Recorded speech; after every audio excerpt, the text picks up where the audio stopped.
Στη συνέχεια, ο κύριος Gordon Moore, Chief Executive Officer, Nursing and Midwifery Council, British Association of Behavioural and Cognitive Psychotherapies. Έχει το λόγο. Well, thank you for staying. Ευχαριστώ πολύ που μείνατε. Πάντα οι ισχυροί δυνατοί μένουν στο τέλος, αυτό λέω εγώ.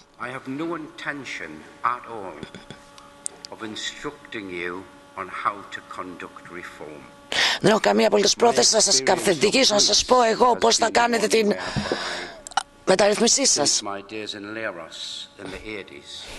Δεκαετία του 80 στη Λέρο είδα ότι υπήρξε πραγματικά καλή μεταρρύθμιση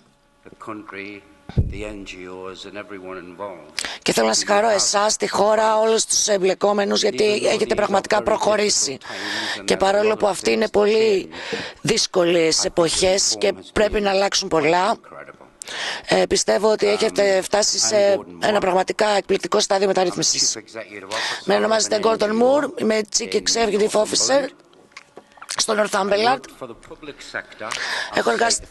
Εργάζομαι για τον δημόσιο τομέα σαν ψυχοθεραπευτής και διευθυντής εδώ και 30 χρόνια. Και πριν από 25 χρόνια αποφάσισα να ιδρύσω ένα μη κερδοφόρο οργανισμό. As a psychotherapist, I worked in the public sector, and as chairman, I led an NGO. Έτσι, σαν θεραπευτής εργαστικά στον δημόσιο τομέα και σαν πρόεδρος, είμαι πρόεδρος ενός μη κερδοσκοπικού οργανισμού. Now, I would say that the issue of the role of NGOs and how they develop in the future is an important one. Πιστεύω ότι ο ρόλος των ΜΚΟ και το πώς θα εξελιχθούν στο μέλλον σημαντικός, αλλά το πιο σημαντικό είναι να διατηρηθεί μια συνεργασία μεταξύ αυτών και του δημόσιου τομέα. Υπάρχουν πολλές διαφωνίες, συμφωνίες, έλλειψη πολιτικής, αλλά χωρίς την εργασία αυτή θα ήταν πολύ δύσκολο να επιτευχθεί η μεταρρύθμιση. Θα προσπαθήσω να είμαι όσο πιο σύντομος μπορώ, γιατί δείχνετε πραγματικά κουρασμένοι.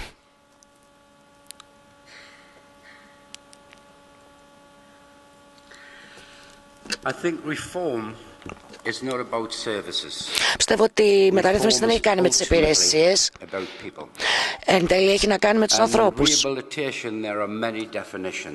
Και αποκατάσταση έχει πολλούς ορισμούς, αλλά για μένα ο αγαπημένος μου είναι πιο απλός. Να έχει κάποιος κάπου να μείνει, κάπου να δουλέψει και κάποιον να τον νοιάζεται. Και αυτό δεν έχει να κάνει με κάποια αναπηρία. Όλοι οι πολίτες έχουν δικαίωμα σε αυτά. So what I've sought to develop in my NGO is the movement from patient to person. Λοιπόν, στο δικό μου ΜΚΟ αυτό προσπάθησα να κάνω είναι να ασχοληθώ με την ανάπτυξη του ανθρώπου προς τον άνθρωπο. Δηλαδή, να βρεθεί μια εναλλακτική στέγαση, όχι απλά η ξενώνη σκοτραφία. Να υπάρξει ένας χώρος εργασίας. Υπάρχουν, πιστεύω, πολλές ευκαιρίες, γιατί πολλοί από τους δικούς μου δεν έχουν εργαστεί ποτέ σε πλήρες ωράριο, όμως νιώθουν να τους εκτιμάνε. Εξίσου σημαντικό είναι η ανάπτυξη της κοινωνικής ζωής, να βοηθάμε τους ανθρώπους να αποκτήσουν κοινωνικές σχέσεις.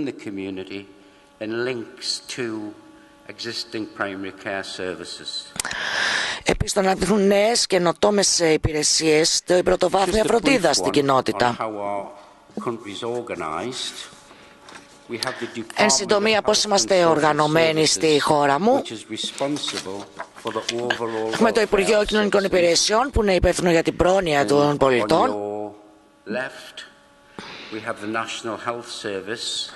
Στα αριστερά βλέπετε το Εθνικό Σύστημα Υγείας, που είναι υπεύθυνο για την υγεία των πολιτών μας.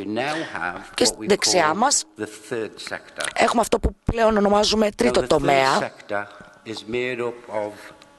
numerous NGOs, charities and other organizations. Στην ουσία, αυτός ο τρίτος τομέας αποτελείται από αναρρύθμιτους ΜΚΟ, φιλανθρωπικά ιδρύματα που παρέχουν στέγαση. Is because increasingly in the United Kingdom, hospitals are changing their role. Σας το δείχνω αυτό γιατί όλο και περισσότερο πλέον στην Αγγλία τα νοσοκομεία αλλάζουν το ρόλο τους, γίνονται χώροι περίθαλψης, βραχυχρόνιας περίθαλψης, νοσηλείας. In my hospital in St George's in Northumberland, it is unlikely that in the next 2 years they will provide any of the services associated with social care, employment and accommodation. This is all being picked up by NGOs.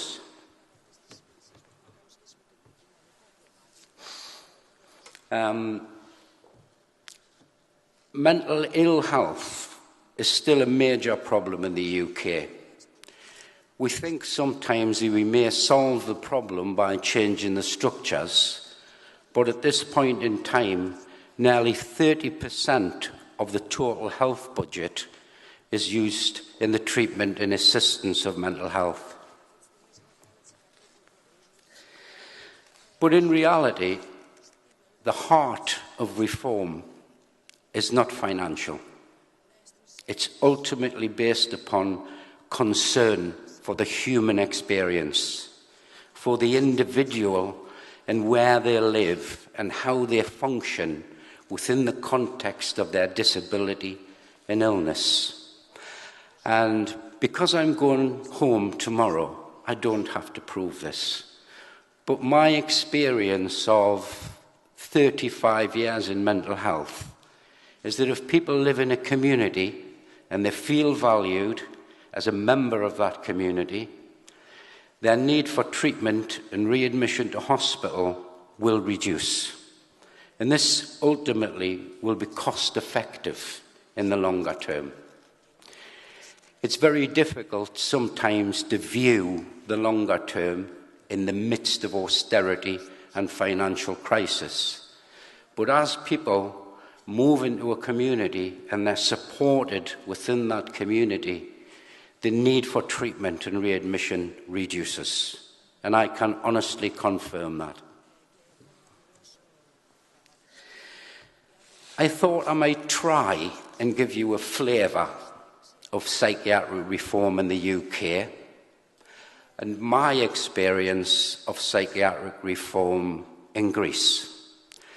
I've been very privileged to be in partnership with the Society for Social Psychiatry and Mental Health for 24 years. So it's been a long partnership. If I can look at from their perspective and my perspective in the UK, let's think it through.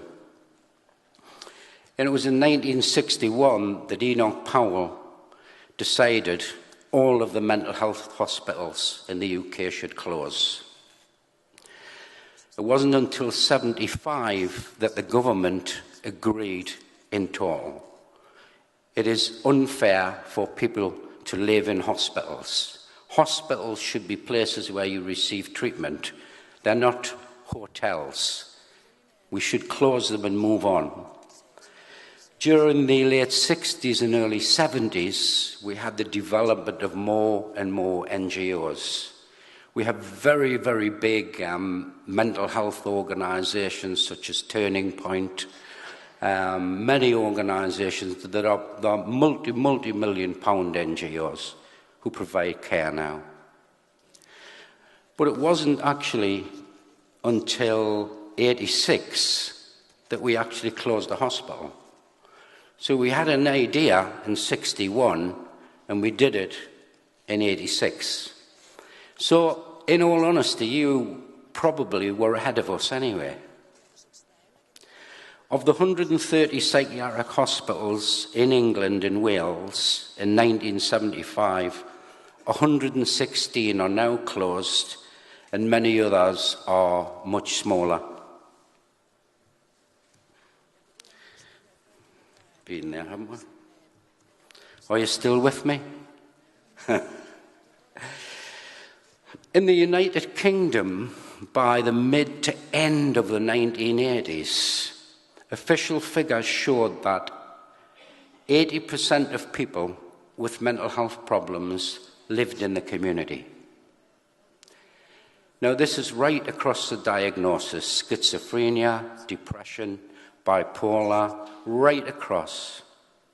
And yet, 80% of the total budget was being spent on maintaining the hospitals. So what we had at the end of the 80s was a funding void. Everyone believed in care in the community and a better life for patients, but we still spent an enormous amount of money on maintaining hospitals. So what do we do? Do we go back? Do we go forward? In the end, there actually isn't a choice.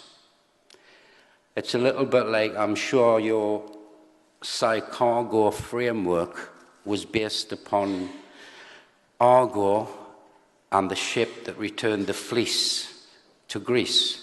I don't think that ship turned back. I think it continued forward. And even though in very difficult times and austerity measures, we have to move on.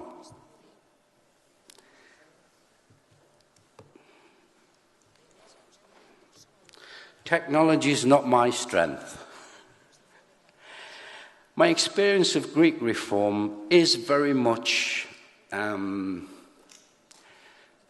locked into the Society for Social Psychiatry, but it's interesting, from 64 to 81, the actual society was proclaiming community care. In 81, they established mobile units, and their first hostel for chronic patients was in 85. We hadn't actually done very much of that by then. In 1989 to 92, I worked in Leros, in and out, in and out. I found it really quite dark days and difficult. But I think one thing it did do was it gave momentum to the government to support reform. For whatever reasons, the government acknowledged that people should not live in conditions like that and should, in some way, shape or form, live in the community. But since 1990, right up to 2000, I've been coming back and forward and back and forward. And, you know, you've created over 65 NGOs in that period of time. You've closed 5 psychiatric hospitals, and I believe now even more. 433 community-based structures have been established across Greece. You have powerful European collaboration, although I believe you can teach a lot of them. Thousands of patients have been relocated into the community. And really there was, during that period, I think, national recognition that reform must go on. Then I think the 2001 to 10 Psychotherapies commitment really gave hope for the future. From then, there seems to have been, now, you put me right if I'm wrong, but there seems to have been a lot of motivation, not in NGOs, but primarily in government commitment. We could say, yes, this is down to austerity, but there's certainly been decreased political support. I think that's resulted in a crisis in psychiatric reform. And I know the Spidler Agreement that was originally signed was partially implemented, yet at the minute there is another deal on the table, and I hope that really goes forward.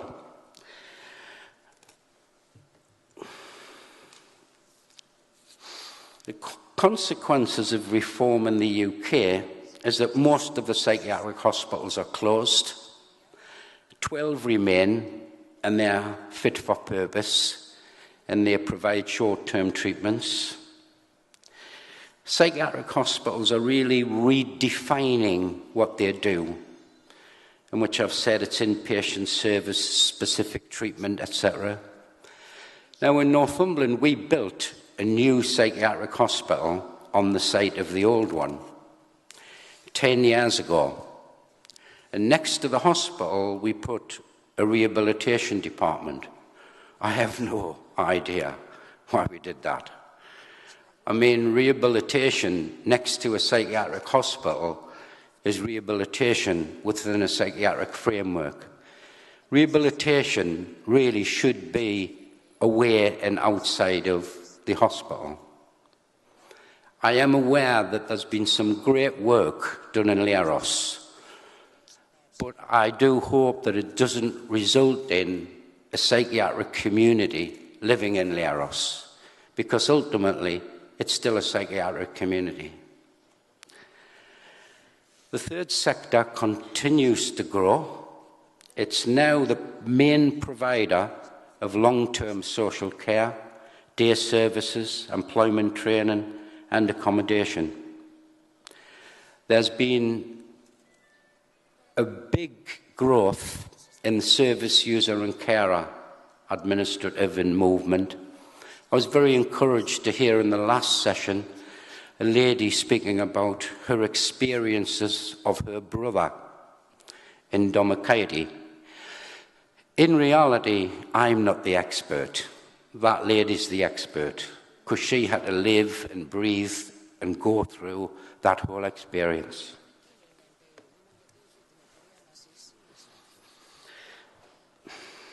Back again.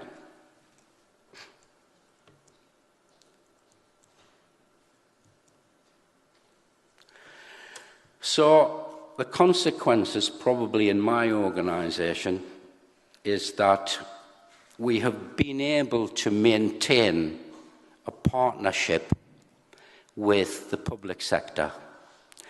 So regarding work, I now have a big factory that produces wood for fire. I have nurseries in which service users get trained. I have garden teams where people travel around doing gardening. And we have employment training services and some cafes. Regarding living, what we are now trying to focus on is a pathway of accommodation. We found that if people live in the hostel for a long period of time, they begin again to exhibit some of the symptoms of institutionalization. So we try to focus on very specific levels of rehabilitation within the hostel, and the goal is always to move to the house. Then from the house to the apartment, and then in the apartment in a supported living environment.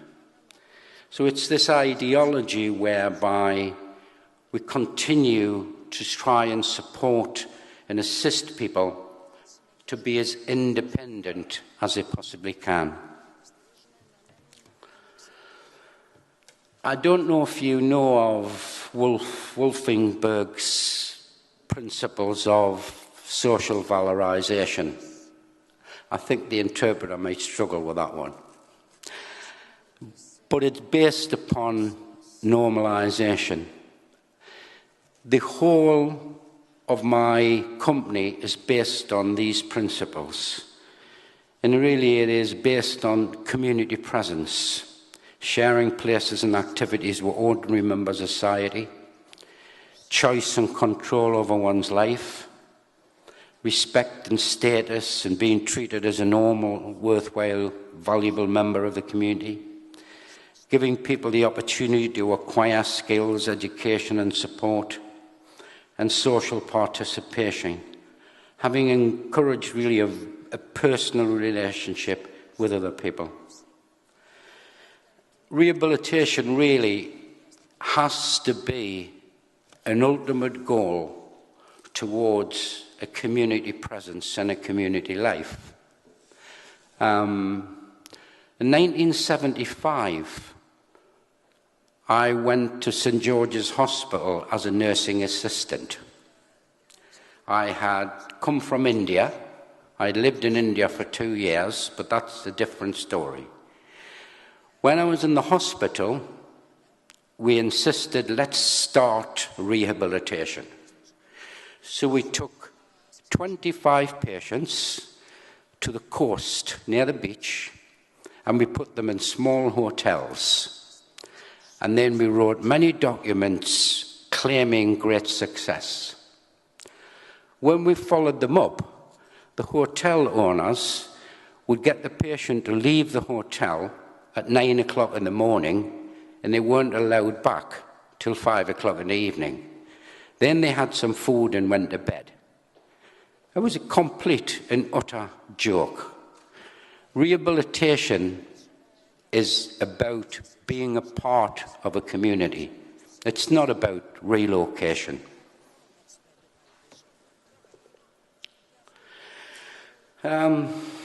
Reform policy. Again, governmental commitment is imperative. Irrespective of disagreement and annoyance, please seek out partnership. My experience, and yes, I may be wrong, is that the true drivers of reform has been NGOs in their relationship with the government. And for reform to continue, that relationship needs to continue.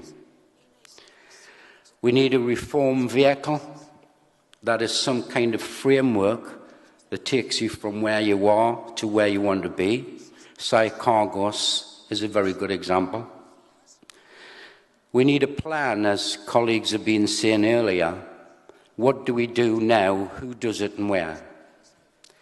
And please forgive me, but all I'm doing is identifying what I believe in the knowledge of how difficult it is at this time in Greece.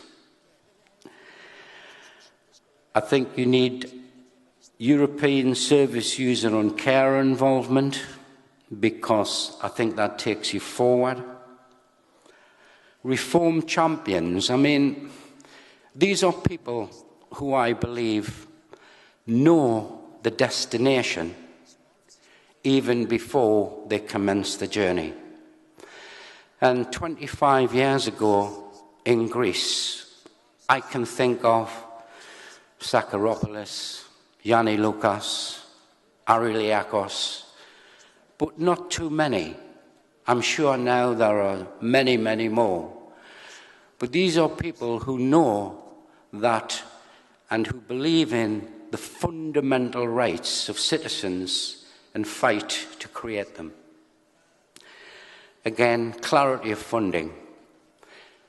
If Psychogos 2 or 3 or 4 says you only have 40% funding compared to original, be angry, be annoyed, and fight for a better deal, but be clear about when do you get the money, how long you have to wait, who's it for, and how can we do it. And ultimately, clarity of roles. I think many psychiatric hospitals and personnel who work in there may fear for their future, and that's a real feeling. But I think since closing all of the psychiatric hospitals in the UK, we still have many, many psychologists and psychiatrists and mental health professionals employed. All really that has changed is their role. And I think if hospitals work in partnerships with NGOs, then ultimately the real beneficiary of that would be the patient. And I've been asked on a number of times, what do we see as NGOs' roles in psychiatric reform? Well, I'm sorry, but you are psychiatric reform. Your role will demonstrate, facilitate, identify, be an example of your beliefs in the services that you offer. Thank you.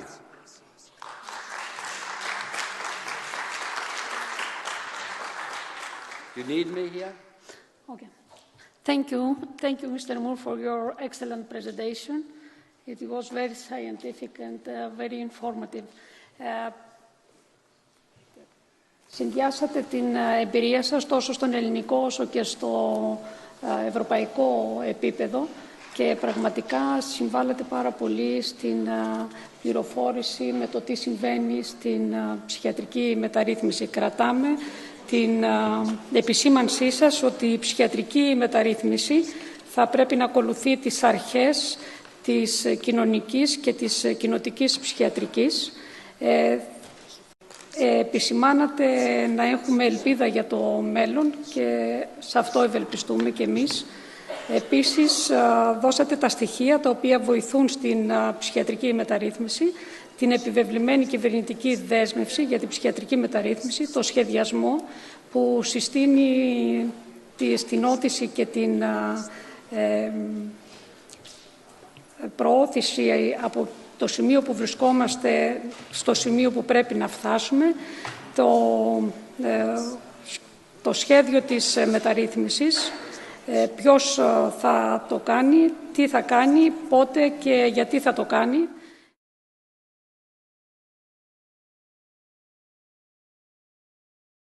Να ρωτήσω το εξής. Τα νούμερα τα οποία αναφέρατε για τις εισαγωγές, τα 1.400 περίπου εισαγωγές το χρόνο, αναφέρονται σε διακριτούς ανθρώπους ή σε εισαγωγές. Δηλαδή, να ολοκληρώσω την ερώτηση. Το ένα είναι αυτό. Το δεύτερο είναι οι επισκέψεις στα εξωτερικά ιατρεία. Αν θυμάμαι καλά, περίπου 14.000. Είναι επισκέψεις ή διακριτά άτομα. Το τρίτο που ήθελα να σας ρωτήσω είναι, αναφέρατε ότι 250 χρόνιοι χρήστες των υπηρεσιών ψυχικής υγείας του δρομοκαητίου προωθήθηκαν σε κοινοτικές στεγαστικές δομές νομικών προσώπων ιδιωτικού δικαίου.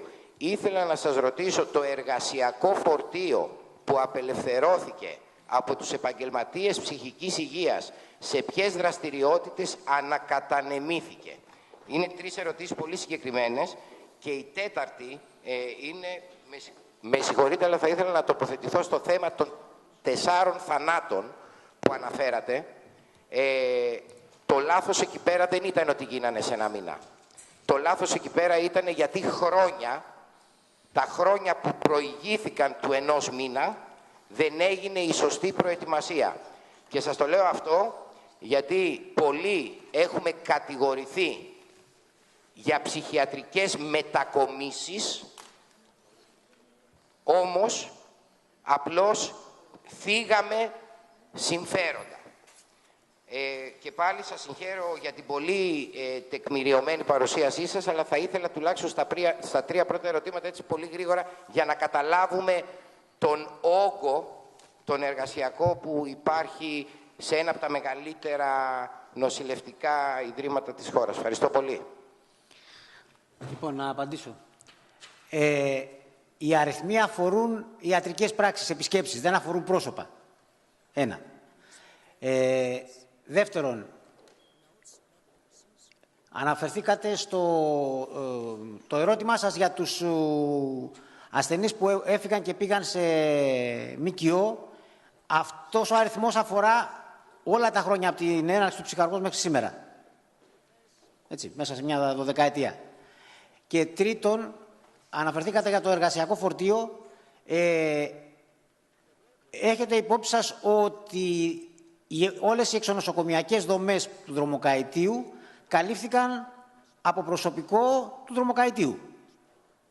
Δηλαδή 6 ξενώνες, ένα οικοτροφείο, κέντρο ψυχικής υγείας κτλ. Λειτουργούν από προσωπικό του νοσοκομείου, το οποίο αξιοποιήθηκε όταν έκλεισαν κάποια τμήματα. Ειδικά για το τμήμα που αναφέρθηκα πριν και που αναφέρθηκα στους 3 θανάτους, ατόφιο το προσωπικό του τμήματος μεταφέρθηκε στον ξενώνα. Και επιτρέψτε μου, εάν καθυστερούσε 1-2 μήνες ακόμα η μεταφορά, σήμερα αυτό θα έκανα. Δεν θα βιαζόμουν δηλαδή να υλοποιηθεί μέσα σε 1 μήνα, ίσως και να μην υπήρχε κάτι τέτοιο. Για 1-2 μήνες μιλάμε, έτσι. Δεν μιλάμε για χρόνια. Σε αυτή την περίπτωση τότε, με όλο το σεβασμό, θα σας συνιστούσα να πάτε αύριο το πρωί στον εισαγγελέα και να ζητήσετε εισαγγελική διερεύνηση για τους 4 αυτούς θανάτους. Γιατί σας μιλάει ένας άνθρωπος, ο οποίος μετακίνησε μέσα σε 3 μήνες 220 και δεν πέθανε κανένας. Επομένως, όταν στους 15 πεθαίνουν 4, τότε μου θυμίζει το πρόσφατο σκάνδαλο του 2008 στην Μεγάλη Βρετανία στο Σάρφολ. Θα σας συνιστούσα λοιπόν, επειδή το είπατε δημοσίως και εγώ δεν το έχω ξανακούσει, θα σας συνιστούσα αυτά να μην κρύβονται κάτω από το χαλί και να πάτε αύριο το πρωί στον εισαγγελέα και να πείτε ότι μας πέθαναν 4 σε ένα μήνα και να βρούμε για ποιο λόγο πέθαναν αυτοί οι 4. Ευχαριστώ πάρα πολύ. Εντάξει, τότε θα πρέπει να πάω να καταγγείλω τον εαυτό μου, ας πούμε.